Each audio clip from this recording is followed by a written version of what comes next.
Welcome to the Easier Way to Sell presentation of Close the Deal Without Selling. Here's your host and developer of the Easier Way to Sell, Ike Krieger. Hey, this is Ike Krieger. Welcome back.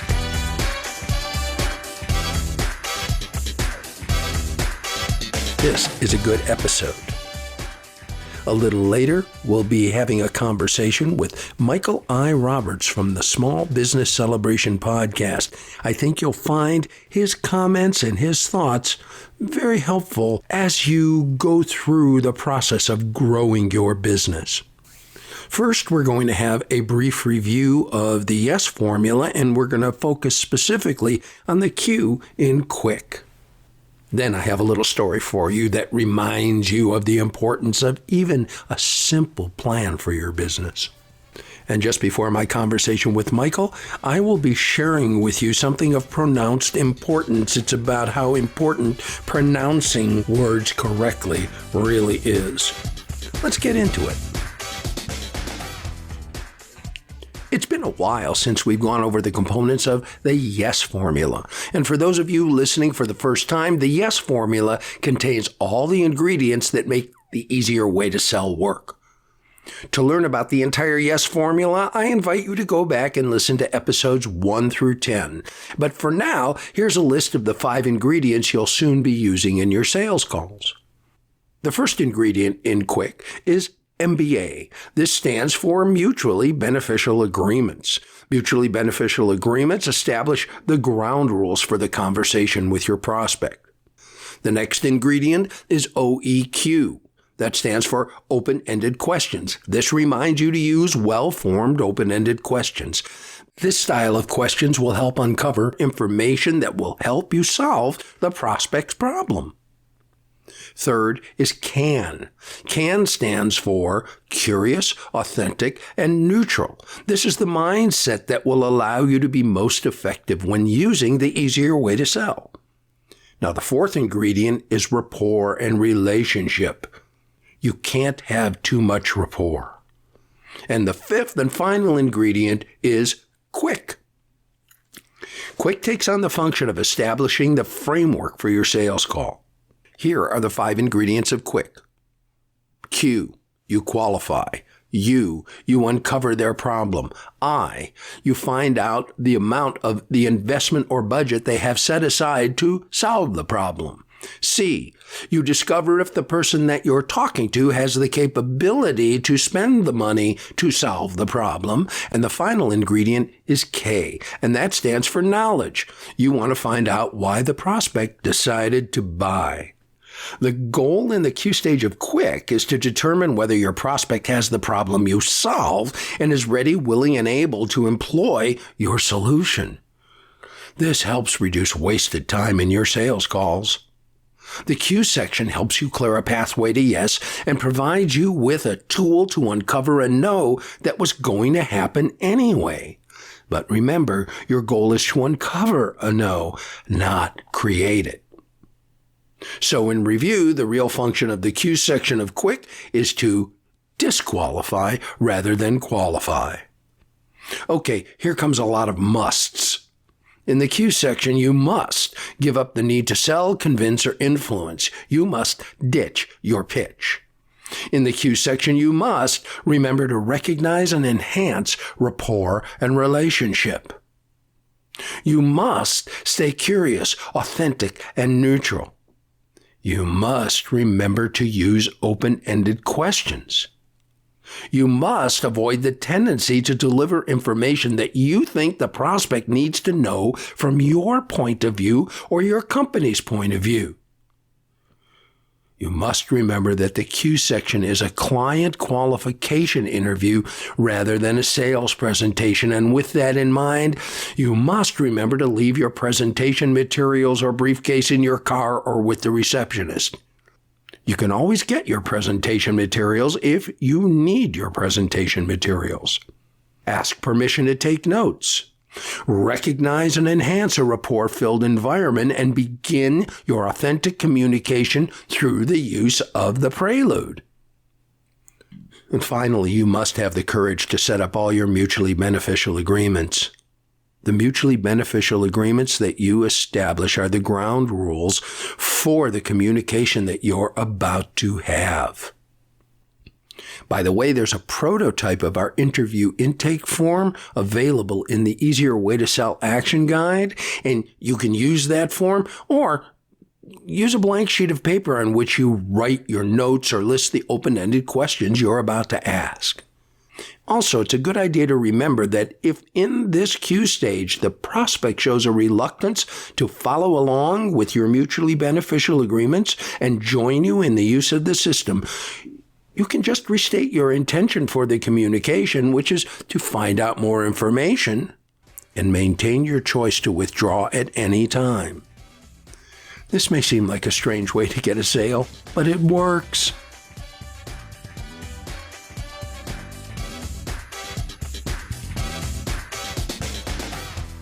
I know you've heard it from me, and I'm sure you've heard it from others, and that is plan your work and work your plan. An effective plan lays out all the steps you need for productivity, for efficiency, and for the profitability of your business. Here's a little joke/story that highlights the importance of at least a simple business plan. Two brothers are riding around in their pickup truck and they spot a farmer selling watermelons at a stand in front of his farm. The sign resting against the stand says, "Watermelons, $1 apiece." The brothers knew a money-making opportunity when they saw it, and they decided to buy 100 watermelons and then sell them themselves.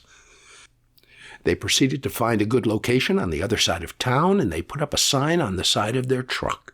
And the sign said, "Watermelons, $1 apiece." Within a few hours, they had sold their entire inventory. They drove back to the farmer and bought 100 more watermelons. They went back to their spot and quickly sold their second truck full. This chain of events repeated itself 4 times on that day. And when it started to get dark, the brothers decided to call it quits and count up their money. They were shocked to find that they had only $100. All that work and no profit? Then one of the brothers said, "I know what we did wrong. We needed a bigger truck." I hope you don't see someone you know in that story.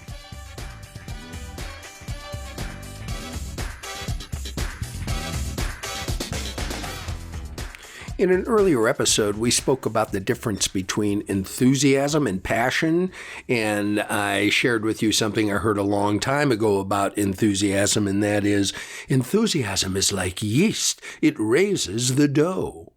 Personally, I get wary whenever I am around anyone who's overly enthusiastic about anything, and I really get concerned when that enthusiasm is coming from a professional like a doctor or an accountant. Enthusiasm brings with it a vision of really high energy, and I guess that those who communicate enthusiastically feel that that energy helps them convey a message of great personal value. They believe that their enthusiasm will make you a believer also. They hope that you find whatever the subject is as wonderful as they do. But passion is a much more powerful tool. Your prospects are much less concerned with your enthusiasm towards the task at hand than they are with the quiet passion with which you approach their specific situation or challenge. I always believe that passion wins out over enthusiasm. I want my doctor passionate about solving my problem. I want my accountant passionate about solving my problem. And your prospect wants you to be passionate about solving their problem. Now, unless they're experiencing a specific problem that you've solved for yourself or others, they could care less about your thrilling experiences as you go through the sales process. As I said earlier, I believe that passion wins out over enthusiasm every time. By now, you've probably noticed that I'm passionate about all aspects of effective communication. And one of those areas is your use of language. How you use language can help you or hurt you. I'm passionate about your use of words. I'm passionate about your correct use of words. And I'm telling you right now, passionately, from the bottom of my heart, that if you pronounce the following words incorrectly, your challenge in sales and in life will do nothing but grow. Now, as you've heard me say, my mission is to be the cause of effective communication in the world. And I can't do that alone. I need you to be part of the well-spoken army that will help us reach our goal of worldwide effective communication. But here are 4 words you might be mispronouncing, which to some will make you sound less intelligent than you really are, guaranteed. Here are those 4 words: nuclear, relator, orientate, and irregardless. How did we go so wrong? Let's go over these words one by one. First, nuclear. It seems that the American President George W. Bush put the mispronunciation nuclear on the map. Personally, I think he knew it was wrong. It is wrong. The word is nuclear. So, avoid accusing me of going nuclear. I might just explode. The second word is realtor. The word is realtor, not realtor. And there's a simple way to remember how to pronounce this word, and I hope that one day you, as well as more than a few real estate professionals, get this message and say the word correctly. There are only 2 syllables in the word realtor, not 3. Avoid adding extra syllables to any words. It's so uninformed. Remember to say realtor. No excuses anymore. Third is orient. There is the noun orient and there is a verb orient. The noun orient has been used to signify the eastern portion of Asia. But a problem pops up with the verb because there are those absolutely convinced that the verb orient is actually orientate. It may seem like it should be a word, but it's not. No more orientate. You got it? The fourth one is regardless. Regardless of the belief there's a word irregardless, or that regardless and irregardless mean the same thing, they don't. They can't. There is no word irregardless. For your sake and the sake of everyone hearing you speak, please pay attention to the pronunciation of the words you use.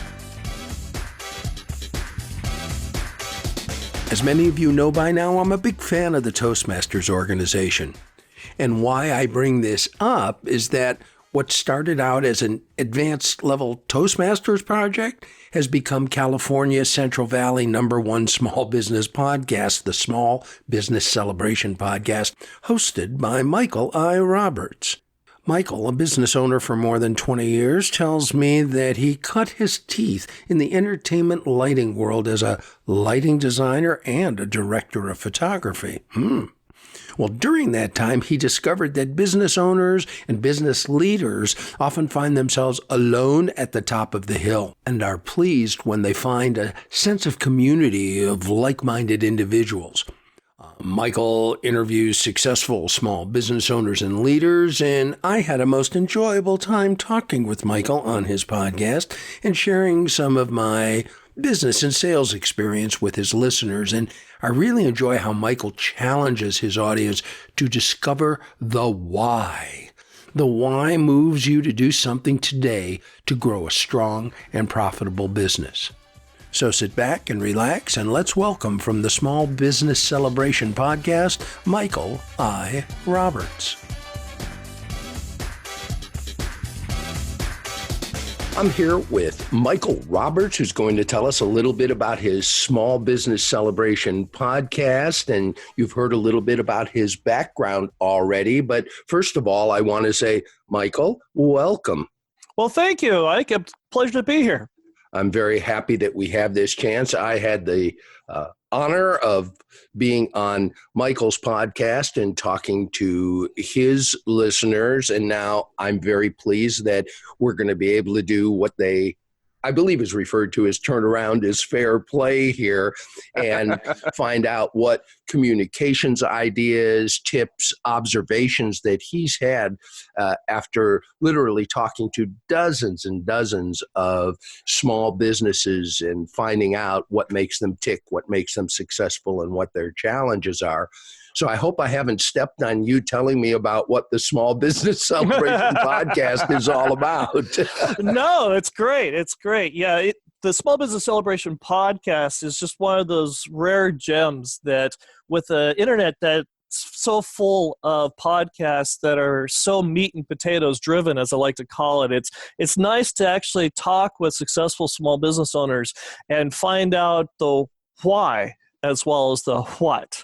And so we're able to go through and learn and discover not just, okay, do this, do that, do the other thing, but discover why it is that they do the things that they do, and discover that small business owners have a soul. They have a life, they have a heart, and that's the gem, and that's the reason why we have so many people who subscribe and listen to the Small Business Celebration podcast so regularly, is because the heart and soul comes out of small business ownership.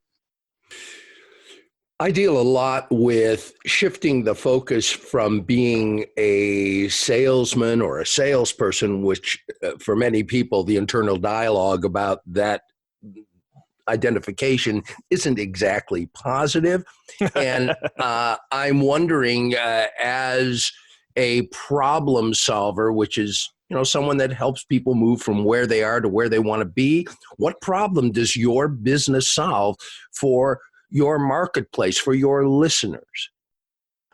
What are the steps to properly market a product? What are the steps to properly sell a product? What are the proper steps for human resources? What are the proper steps for getting a business license? Those are all very important topics that need to be discussed. And that is very legitimate, and a lot of great and there's a plethora of great podcasts that take care of that. The need that we feel is why. What motivates the business owner or the business leader to get up every morning and go do it? Why do they do this? Not only that, but what keeps them going? What keeps them motivated? What keeps them inspired? And being a business owner or a business leader, you are your queen or king of the hill. And it can get very lonely there because, like Harry Truman said, the buck stops here. And one of the things that Small Business Celebration does is through our podcast, we're able to let business owners and business leaders know that there's a light at the end of the tunnel, and it's not a train.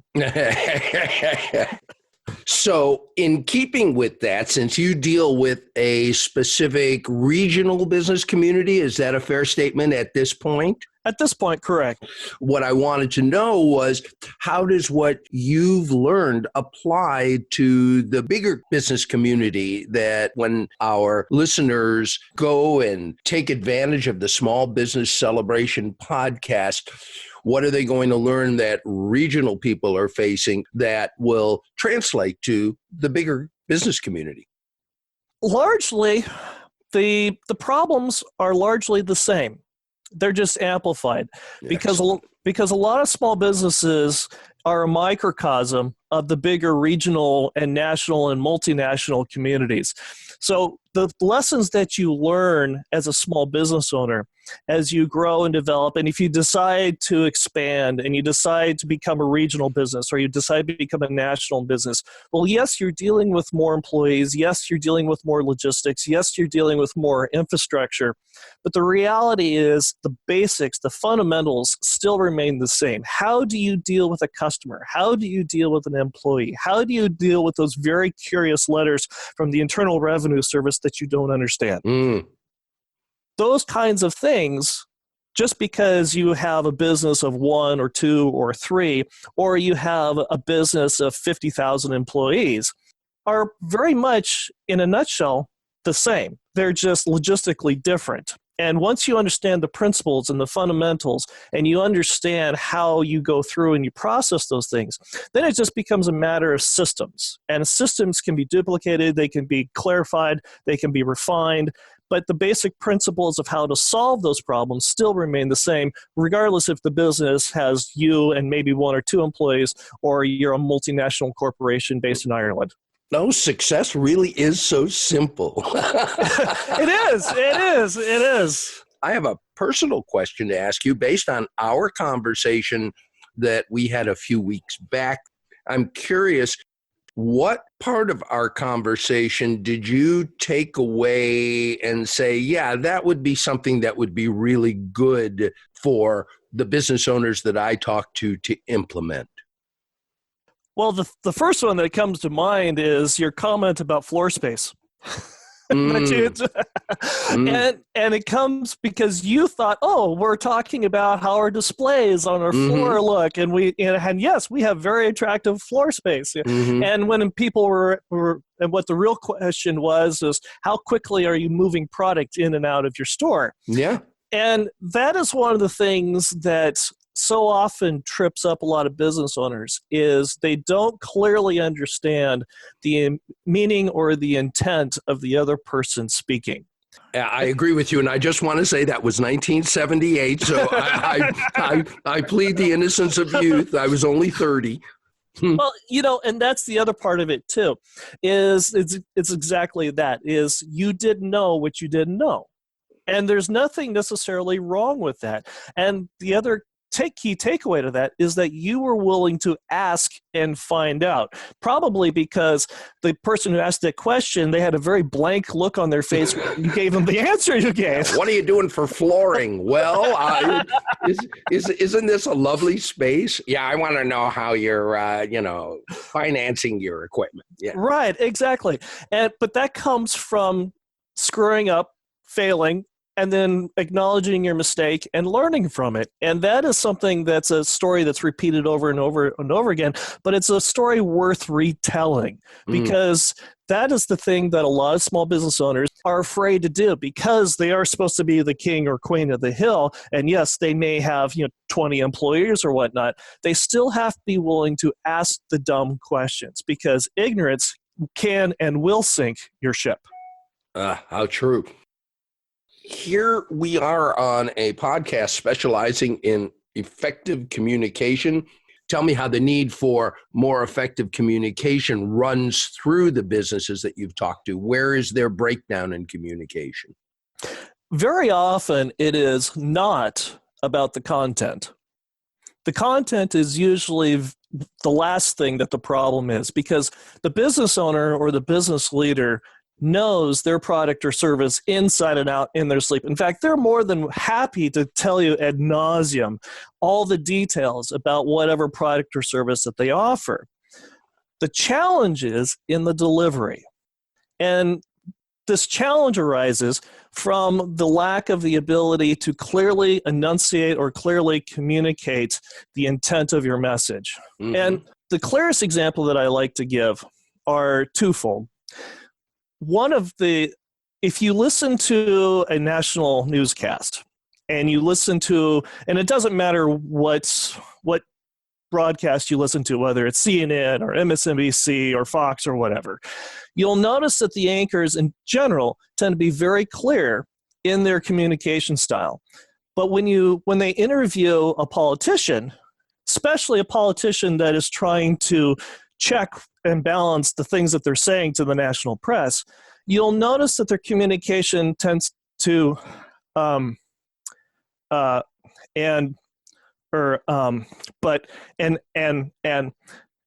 that's where the breakdown in communication comes from. Because what happens is the business owner or the business leader who's trying to communicate the idea gets fouled up with these filler words, with these mental breaks in the communication, so that the listener ends up getting distracted and they don't clearly understand what it is that the communicator is trying to say. Right. I grew up with a grammarian for a mother, and one of the things that she loves to talk about that's become in vogue right now are those memes about commas save lives. Let's eat, Grandma, or let's eat, Grandma. The same thing is also true when you're a salesperson and you're trying to communicate. If you sound like or feel like you're waffling, Well, the person you're talking to probably feels that way too about you. And you're more likely to not be able to not only communicate the idea, but probably not able to close the deal. Because if the person you're talking to thinks that you're unclear, feels that you're unsure, because you're using a lot of filler words like ums and ers and ats and double negatives and things like that, people are going to sit there and not take you seriously or professional in what it is that you're trying to communicate, let alone help them solve a problem or solve a need. We pause this interview to bring you this special announcement. Hey, it's Ike, and here's what I'd like you to do. I'd like you to go to LinkedIn and Facebook and go to our page, Close the Deal Without Selling, and follow us. Thank you. And now, back to Michael. How effective would you say the business owners that you've talked to are in their ability to ask questions rather than just give out information? Do you talk to them about that? I do. And it's one of the things that actually you brought up on one of your earlier episodes on this very podcast is questions are key, because questions give you the window or the insight into solving a problem or solving a need for your prospect. And if you just take a moment to ask a question, preferably an open-ended question, which is also one of the things that you spoke about on our interview as well. If you take a moment to ask an open-ended question and you just give the prospect the ability to talk, you're going to learn volumes about them and about their problem, because most prospects are more than happy to tell you everything under the sun once they feel comfortable with you. Yes. And that way, and that comfort comes from you starting off with open-ended questions. And they develop that relationship, they develop that confidence in you, and then you have the ability to learn more about them simply by asking an open-ended question and keeping your mouth shut. Thank you. Your $10 check is in the mail. You read that exactly right. It's so true. Questions are the answers, and I'm not at all surprised, and I'm very delighted that we're on the same page with that.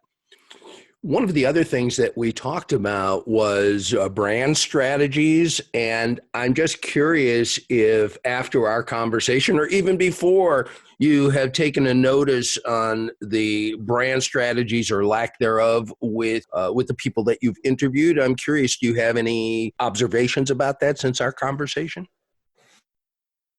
The point that you brought up during our conversation on the Small Business Celebration podcast was how little thought and effort a lot of small business owners put into their logo, their colors, what their overall brand strategy as far as perception goes. Mm-hmm.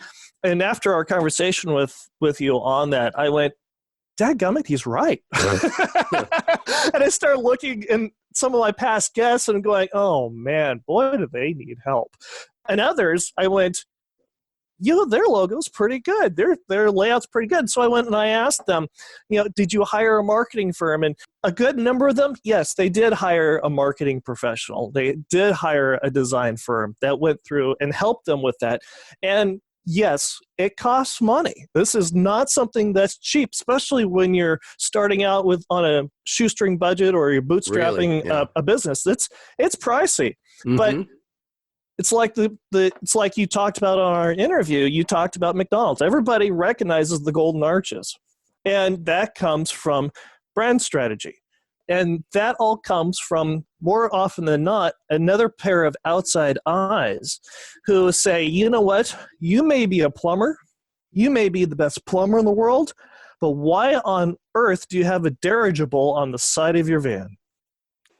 And that ends the conversation here because that was perfect.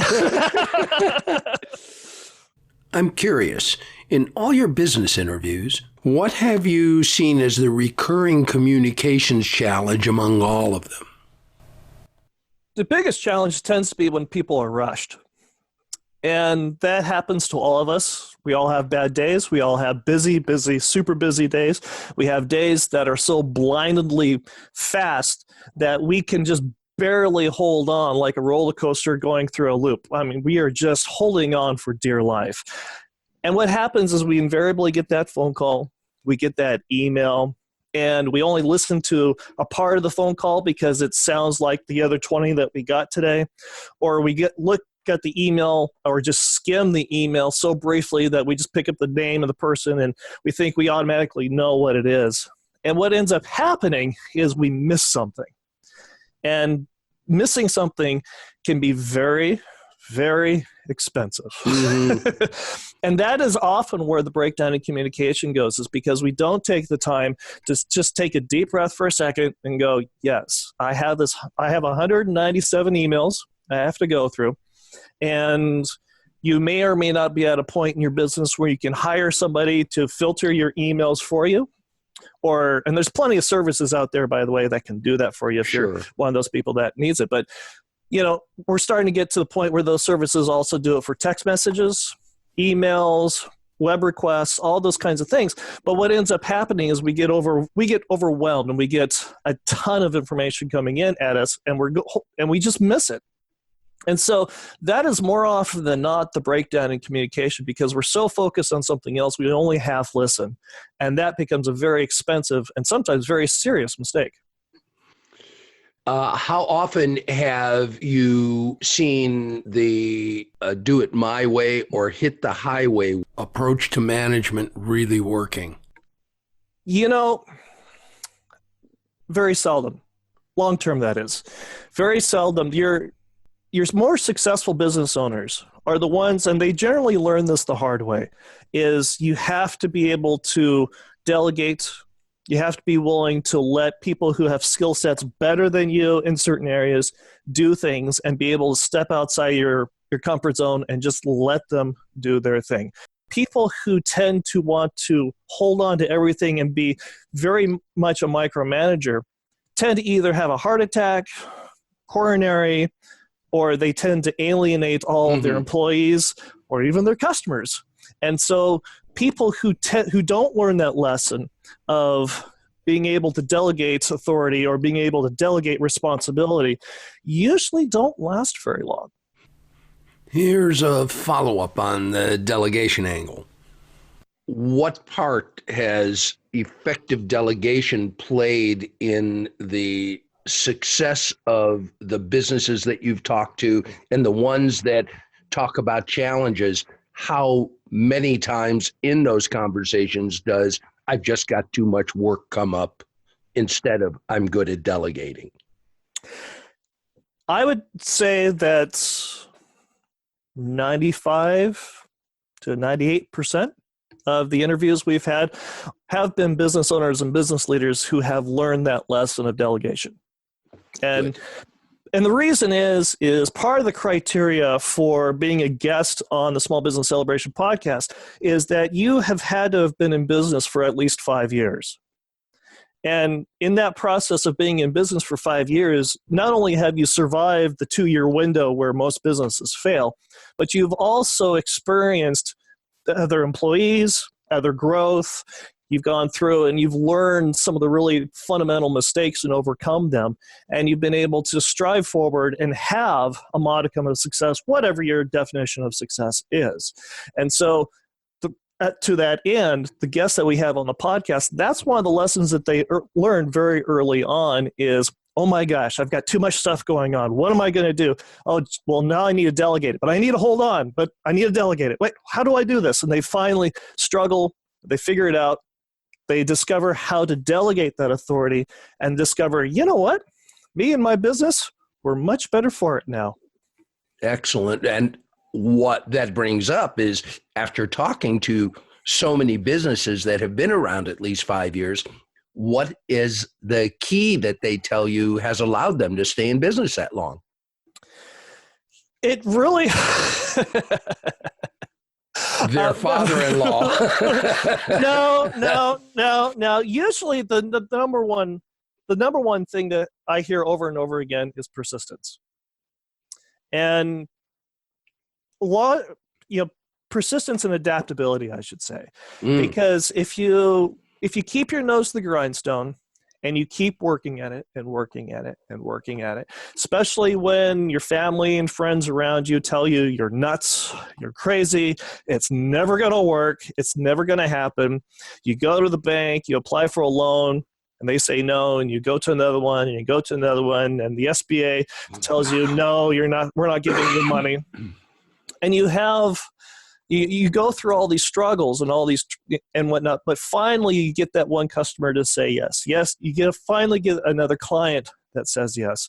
And you just keep working at it, and you keep working at it, and you keep paying attention to what's happening around you, which is sometimes really hard to do. It's sometimes hard to, see the forest through the trees or stick your neck up above the trees to see what's going on. But the business owners that remain persistent, they become the little engine that could, but they also keep paying attention to what's going on around them and adapt and change and modify. They're the ones who tend to be more successful than not. Of the businesses that you've talked to that are, in their estimation and in yours, successful, was there any discussion of whether or not they had a written business plan? Oh, all of them. All of them. Very oftentimes, the successful business owners have a written plan. Now, sometimes the business, like in our case, with Small Business Celebration, it was an afterthought, right? Because we didn't expect this project to take off. We did not expect people to go, we want more episodes. And, oh, gee, well, now we have to fund this thing. Now we have to be able to pay for all this. Right. Then the business plan came into being. But for a lot of other business owners, they had at least a rough idea, even if it was sketching it out on a napkin at your favorite Italian restaurant. That's all it takes sometimes. Right.